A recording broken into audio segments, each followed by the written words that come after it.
कल क्या होगा, इसका हम तीसरा पार्ट इस वीडियो में कवर करने जा रहे हैं, जिसमें अव्यक्त मूल्य महावाक्य आप सुनेंगे। देह और देही बिल्कुल अलग महसूस हो, उसको कहा जाता है याद की यात्रा की संपूर्ण स्टेज व योग की प्रैक्टिकल सिद्धि। बात करते करते जैसे न्यारापन खींचे, बात सुनते भी जैसे कि सुनते नहीं, ऐसी भासना औरों को भी आवे। ऐसी स्थिति को स्टेज को कर्मातीत अवस्था कहा जाता है। कर्मातीत अर्थात देह के बंधन से भी मुक्त, कर्म कर रहे हैं लेकिन उनके कर्मों का खाता नहीं बनेगा, जैसे कि न्यारे रहेंगे।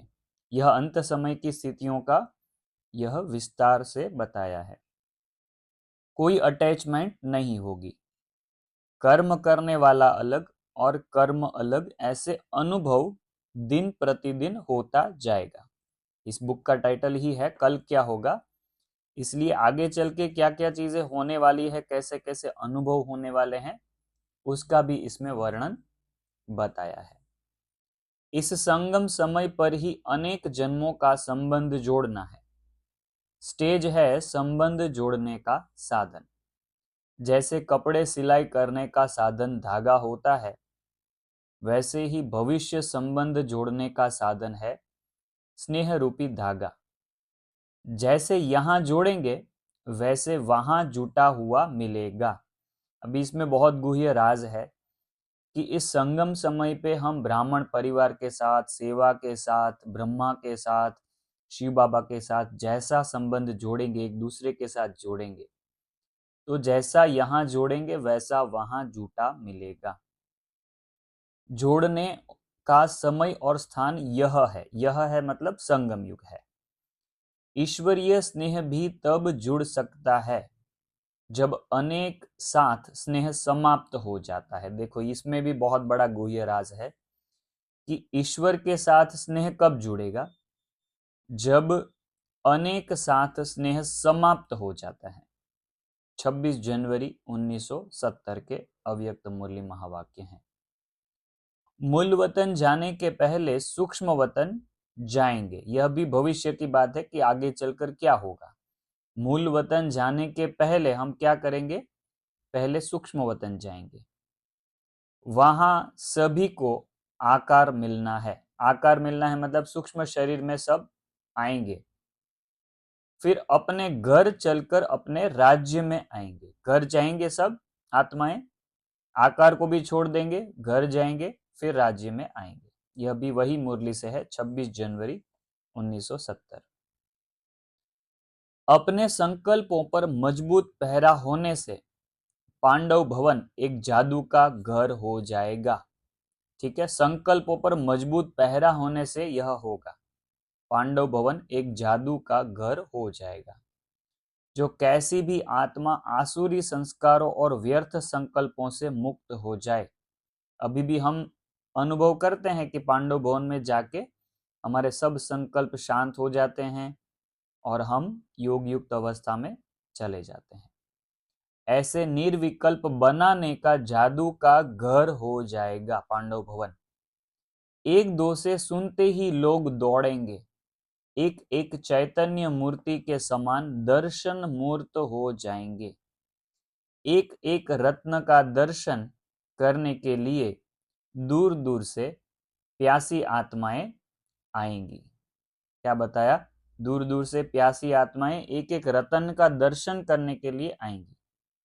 लेकिन जब ऐसा पहरा देना शुरू करेंगे तब उसके लिए चाहिए सहनशीलता का बल। इस पांडव भवन का महत्व सारे विश्व में होगा। यह सब आगे चलकर होगा। बुक का टाइटल है आगे चलकर।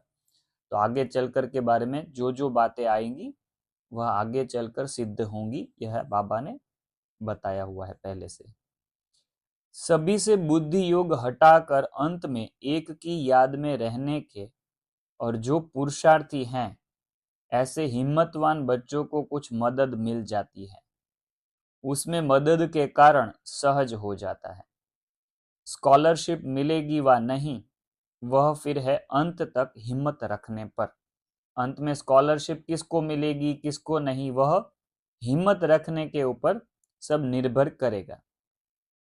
जितना बहुत समय से हिम्मत में चलते रहते हैं तो वह बहुत समय का लिंक टूटा नहीं तो गैलप कर सकता है। अगर बहुत समय का लिंक अंत तक रहा तो एक्स्ट्रा हेल्प मिल सकती है। बहुत समय का लिंक अंत तक रहा तो एक्स्ट्रा हेल्प मिल सकती है। 2 अप्रैल 1970। अभी अभी आवाज में अभी अभी आवाज से परे। यह अभ्यास सरल और सहज हो जाएगा, तब समझो संपूर्णता आई है। वापिस पढ़ते हैं। अभी अभी आवाज में और अभी अभी आवाज से परे यह अभ्यास सरल और सहज हो जाएगा, तब समझो संपूर्णता आई। सर्व पुरुषार्थ सरल होगा। याद की यात्रा सर्विस दोनों में सरल अनुभव हो।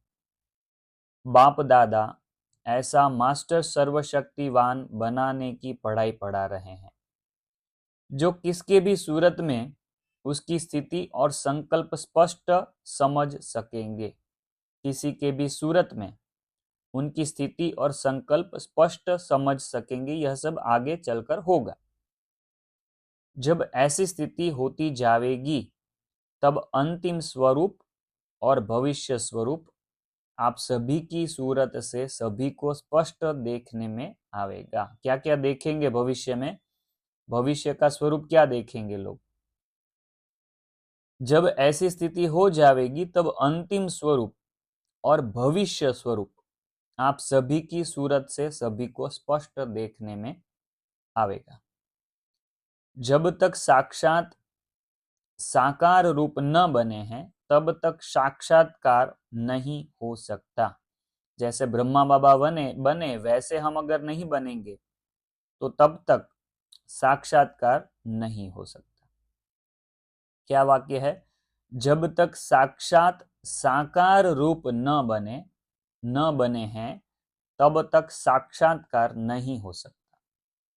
जितना जितना जिसका पुरुषार्थ स्पष्ट होता जाता है उतना ही उनकी प्रारब्ध स्पष्ट होती जाती है और अन्य भी उनके आगे स्पष्ट होते जाते हैं। स्पष्ट अर्थात संतुष्ट। जिसमें सच्चाई और सफाई है वह सदैव स्पष्ट होता है। बहुत इंपॉर्टेंट वाक्य है। जिसमें सच्चाई और सफाई है वह सदैव स्पष्ट होता है। 5 अप्रैल 1970 के अव्यक्त मूल्य महावाक्य है। अगला महावाक्य है, विनाश के समय बल सभी आत्माएं पहचान लेंगी लेकिन वर्षा नहीं पा सकेंगी। विनाश के समय बल सभी आत्माएं पहचान तो लेगी मगर लेकिन वर्षा नहीं पा सकेंगी क्योंकि सहयोगी नहीं बन सकेगी। तो वर्षा किसको मिलेगा? जो सहयोगी बनते हैं। इसलिए बाबा तुम्हें कहते हैं सहयोगी बनो। कर्म बंधन शक्तिशाली है या ईश्वरीय बंधन? कर्म बंधन शक्तिशाली है या ईश्वरीय बंधन? ईश्वरीय बंधन अगर तेज करो तो कर्म बंधन उतना ही ढीले हो जाएंगे। बहुत इंपॉर्टेंट वाक्य है यह। कर्मों की गुह्य गति बुक में भी आया हुआ था कि ईश्वरीय बंधन अगर तेज करो तो कर्म बंधन उतना ही ढीले हो जाएंगे। 7 जून 1970। कितने प्रजा बनी है, कितने भक्त बने हैं यह भी मालूम पड़ेगा। भक्तों की माला और प्रजा की माला दोनों प्रत्यक्ष होंगे। भक्तों की माला भी प्रत्यक्ष होगी और प्रजा की माला भी प्रत्यक्ष होगी। तो यह राज है जो हमको समझना पड़ेगा। हर एक को अपनी दोनों मालाओं का साक्षात्कार होगा। खुद की दोनों जो मालाएं हैं, भक्तों की माला भी है, हमारी प्रजा की माला भी है, तो हमको हमारे खुद के भक्तों को और प्रजा का साक्षात्कार, मतलब वो प्रत्यक्ष होंगे हमारे सामने और हमको उसका साक्षात्कार होगा। अपना भी साक्षात्कार होगा कि मैं कहाँ माला में पिरोया हुआ हूं, खुद का भी साक्षात्कार हो जाएगा कि हम कहाँ पर माला में, कौन सी माला में कहाँ दाना बनेंगे। किन्हों की प्रजा जास्ती बनती, किन्हों के भक्त ज्यादा, सॉरी, यह भी एक गुप्त रहस्य है कि किन्हों के भक्त ज्यादा होते हैं, किन्हों की प्रजा जास्ती होती है। अभी यह भी राज है। कोई कोई आत्माओं के भक्त ज्यादा होंगे और कोई कोई की प्रजा ज्यादा बनेगी। जैसे किसी की राजधानी बड़ी होते भी संपत्ति कम होती है, कोई की राजधानी छोटी होती है परंतु संपत्ति ज्यादा होती है। यह भी गुप्त रहस्य है जो कब खोलेंगे, मतलब बाबा ने 1970 में बताया था कि यह रहस्य कभी तो खोलेंगे, जो हो सकता है कि आज तक उन्होंने खोल भी दिया हो कि ऐसा क्यों होता है कि किसी की राजधानी बड़ी, मतलब प्रजा बहुत है मगर संपत्ति इतनी नहीं है, और किसी किसी की राजधानी छोटी है, प्रजाएं कम है, फिर भी संपत्ति ज्यादा है। यह भी गुप्त रहस्य है जो कब खोलेंगे। यहाँ ही भक्त वंदना करेंगे, गायन करेंगे, पूजा फिर वहां करेंगे। मतलब द्वापर से जब भक्ति चालू होगी तभी पूजा वहां करेंगे, अभी तो सिर्फ गायन करेंगे और वंदना करेंगे आपके भक्त। 29/6/1970 के अव्यक्त मुरली महावाक्य हैं। अंत में बार बार सतयुगी संस्कार और भविष्य रूप स्वतः जीवन में आते रहेंगे। देखो यह बहुत ही गुह्य बात है कि अंत में बार बार सतयुगी संस्कार और भविष्य रूप स्वतः जीवन में आते रहेंगे, बार बार स्पष्ट दिखाई देगा। सोचने व लाने नहीं पड़ेंगे, वह संस्कार अपने आप अपने अंदर इमर्ज होंगे।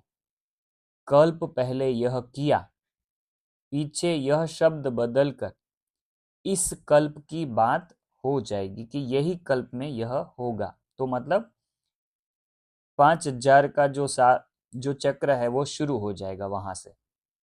मतलब सबको यह फीलिंग आने लगेगी कि हम यह कर रहे हैं और यह हमने बार बार किया है। 29 अक्टूबर 1970 के अव्यक्त मूल्य महावाक्य हैं।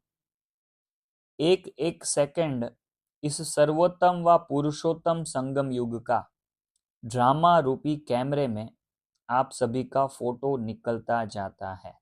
एक एक सेकंड इस सर्वोत्तम व पुरुषोत्तम संगम युग का ड्रामा रूपी कैमरे में आप सभी का फोटो निकलता जाता है, जो यही चित्र फिर चरित्र के रूप में गायन होता आएगा और अभी के भिन्न भिन्न स्टेज के चित्र भिन्न भिन्न रूप में पूजे जाएंगे।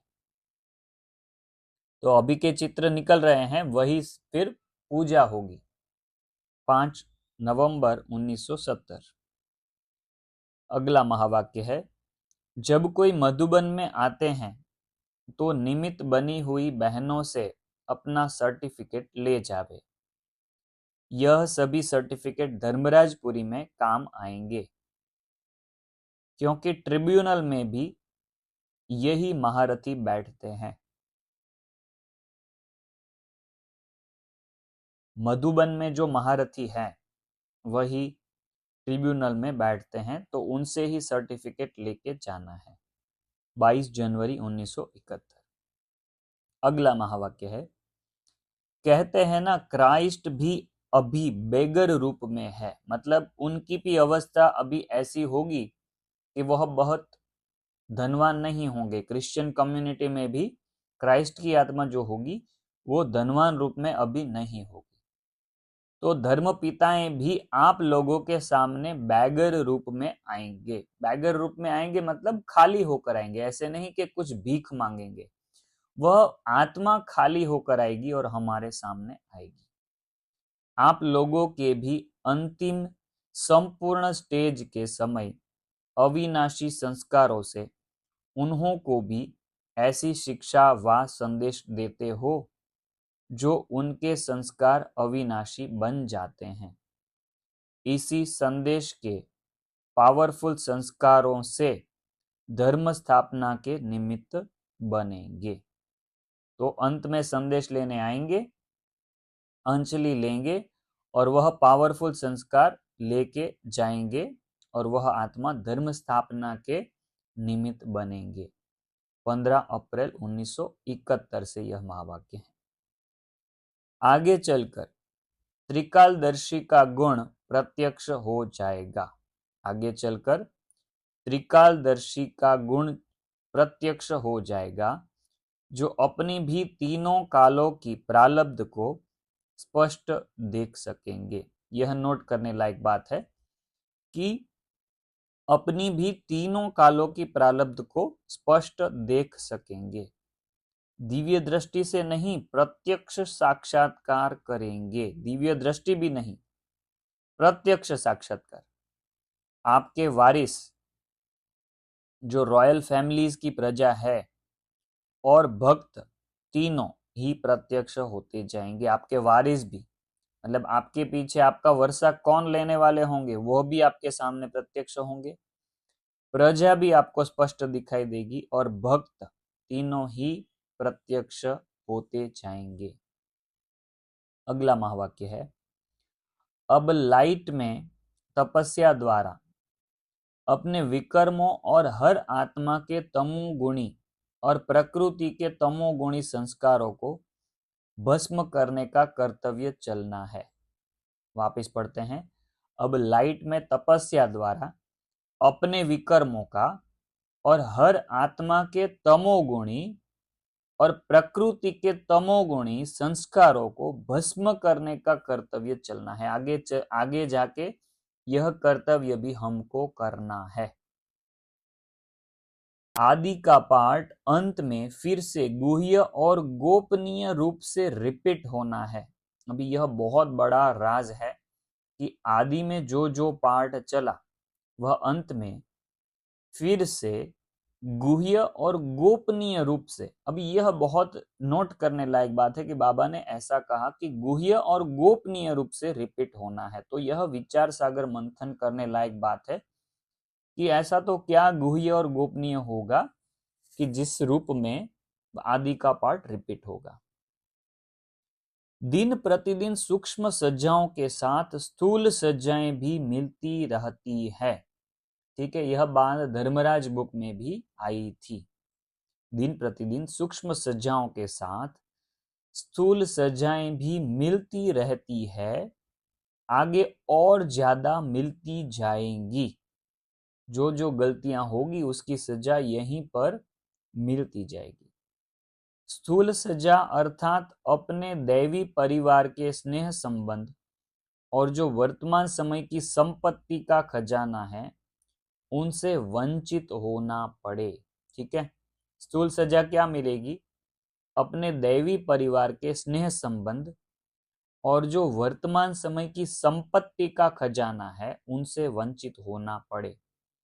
इसलिए बहुत सोच समझ कर कदम उठाना, क्योंकि बाप रूप में नाज नखरे अलबेलापन देखते हुए भी आगे बढ़ाया, लेकिन अब किसी भी प्रकार से पावन बनाकर साथ ले जाने का पाठ है सतगुरु के रूप में।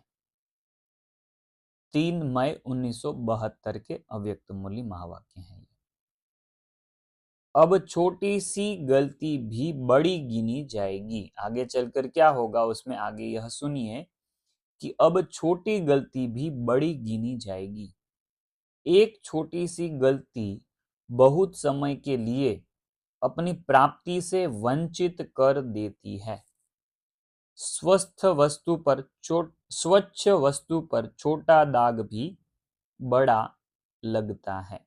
स्वच्छ वस्तु पर छोटा दाग भी बड़ा लगता है। 20 मई 1972। एक तरफ जितना जितना रिफाइन हो रहे हैं, दूसरे तरफ उतना ही छोटी छोटी बातें व भूले व संस्कार जो है उनका साइज भी बढ़ता जा रहा है। छोटी छोटी भूलें बढ़ती जा रही है। एक तरफ वह नज़ारा कि कौन सा बताया कि रिफाइन होते जा रहे हैं, वो एक तरफ का नज़ारा है।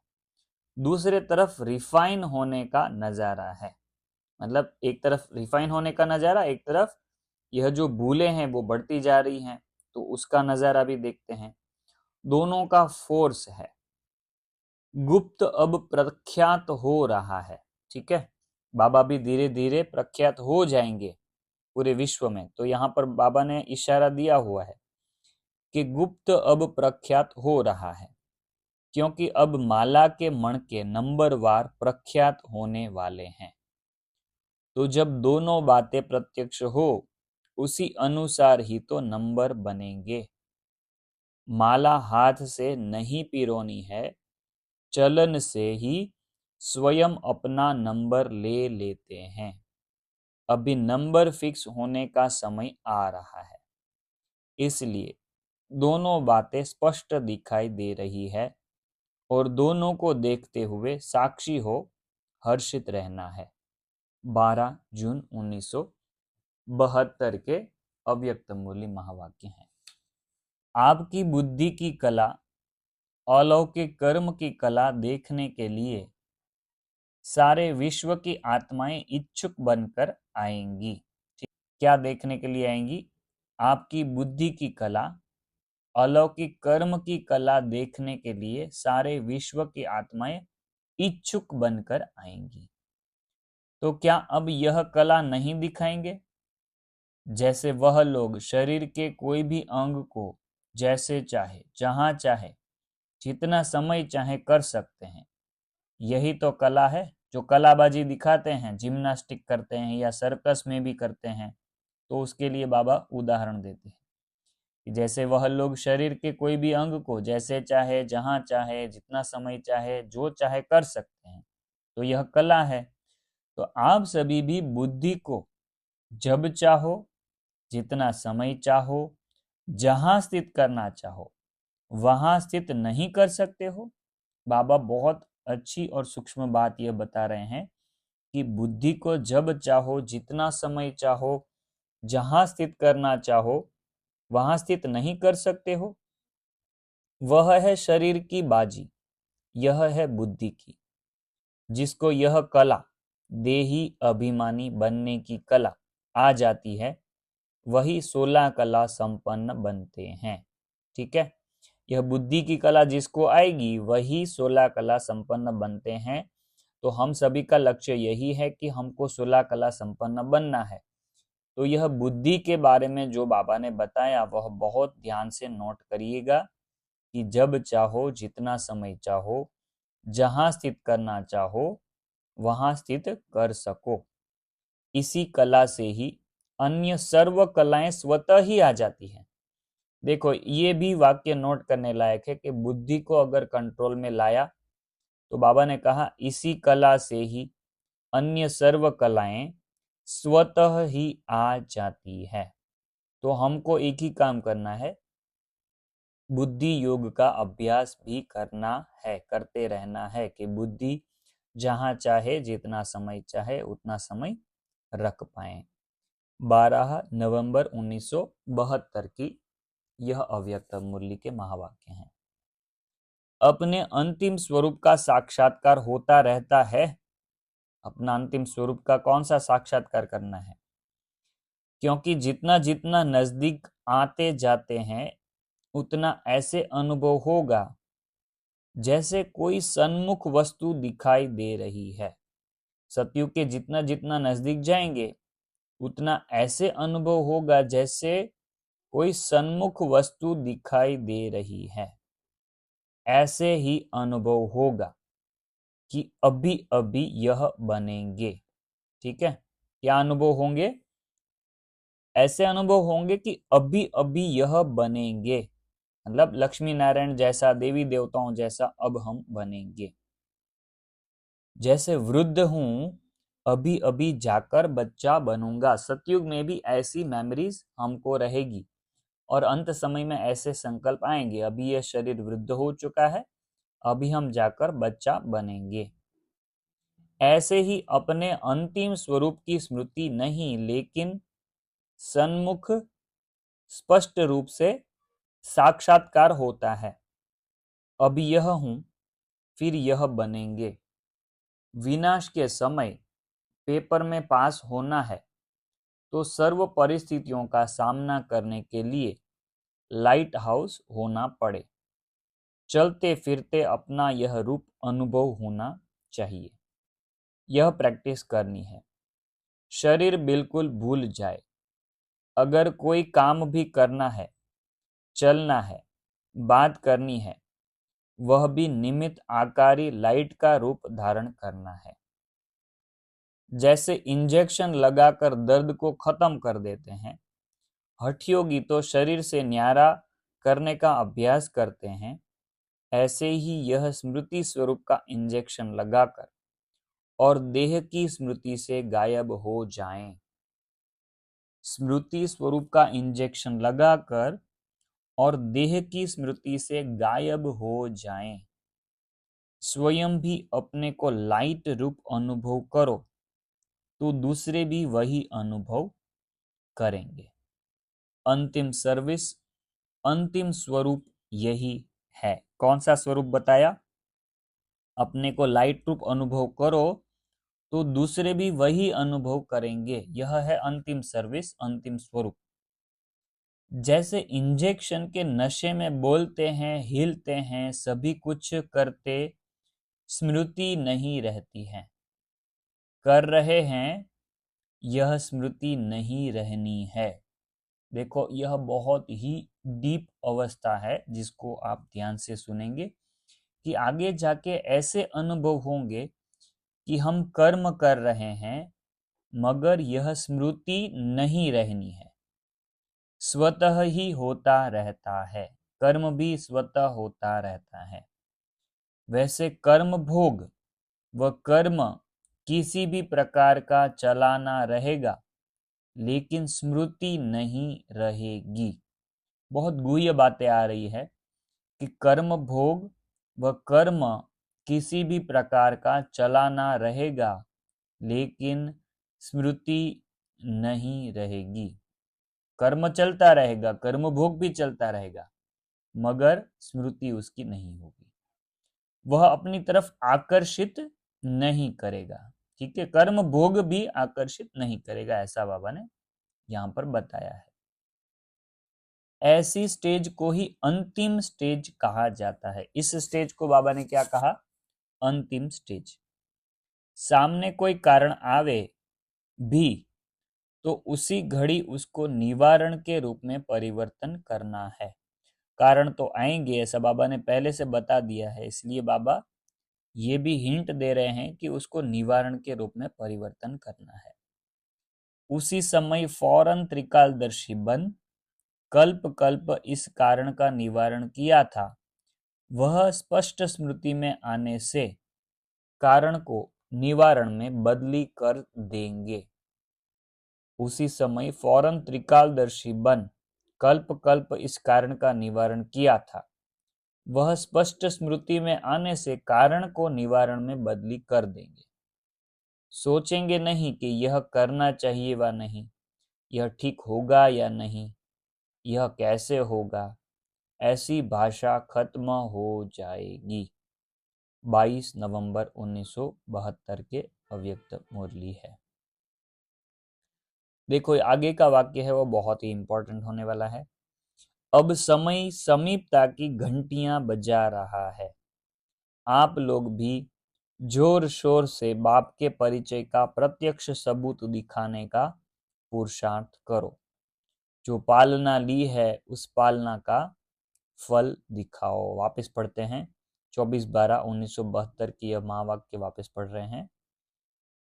अब समय समीपता की घंटियां बजा रहा है। आप लोग भी जोर शोर से बाप के परिचय का प्रत्यक्ष सबूत दिखाने का पुरुषार्थ करो।